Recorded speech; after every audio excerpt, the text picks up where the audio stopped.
I have absolutely no problem with immigration. I think it's great that people can move to better countries from worse countries. I have absolutely no problem with countries taking in refugees. I think it's great that countries can take people in from places where they might die if they don't get help. I do have a problem with being extremely stupid about immigration and refugees, and a lot of Western governments are extremely stupid when it comes to immigration and refugees. The stupidest thing that Western governments do here is that they completely ignore the extraordinarily dangerous, violent, misogynistic ideas of some of the people they bring in. And once they bring in people with extraordinarily dangerous, violent, misogynistic ideas, they do nothing whatsoever to challenge those ideas. Instead, Western nations regard it as evil and immoral to challenge the extraordinarily dangerous, violent, misogynistic ideas. Challenging other people's ideas would be a form of cultural imperialism. It would conflict with the multicultural utopia we're trying to build. Who are we to say that our values are better than theirs? Who are we to judge their moral and religious beliefs? Never forget, when the people who make the rules get stupid, other people die. The people who make the rules don't die, other people die.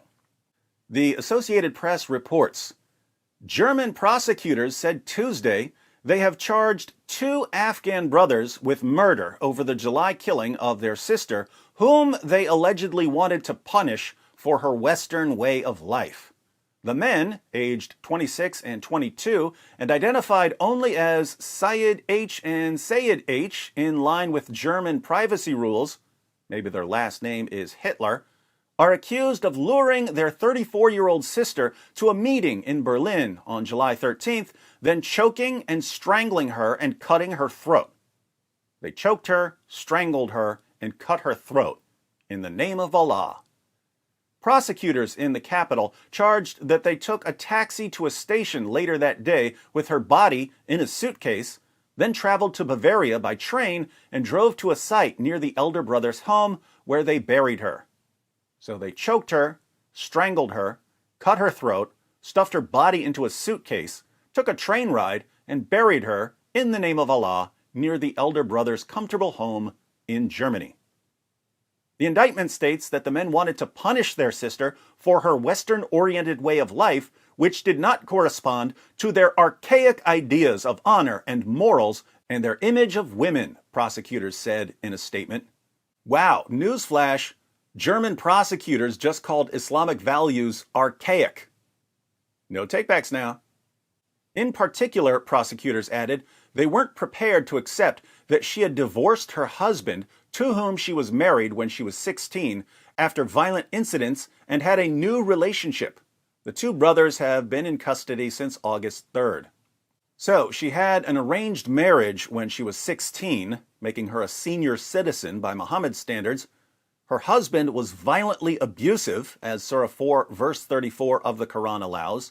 The family moved to Germany. She realized in Germany that she didn't have to put up with the sort of violent abuse the Quran promotes, so she divorced her husband and started dating someone who wasn't violently abusive. Then she found out that even though she had moved to Germany, the rules of Islam still applied, because Western governments do nothing to challenge the rules of Islam, apart from arresting murderers after they slaughter their victims in the name of Allah. Like so many other families living in Sharia-compliant hellholes, the H family wanted to get out of Afghanistan. But even though you can take the jihadis out of Afghanistan, you can't always take Afghanistan out of the jihadis. Think about it. When these brothers were in Afghanistan, they said, "We need to get out of here, Syed. We need to get out of Afghanistan. But where are we going to go, Syed? Should we go to another Islamic country? Are you insane? Why would we go to another Islamic country? Who in the world wants to move to an Islamic country? No, let's go to a Western country. Okay, cool. Germany just agreed to take us in. But once we're in Germany, how should we live?" I know. We'll live like we're still in Afghanistan.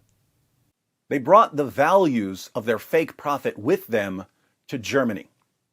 Instead of challenging the values of the most obvious false prophet in history, German politicians and journalists praised and honored and glorified the most obvious false prophet in history. And people keep dying because of it. There must be something in the drinking water in Germany, something that makes the leaders want to destroy their own people and to take the rest of the world with them. It just backfired on you. It just backfired on you. This is a part of a religion. There's a reason to it. Yeah?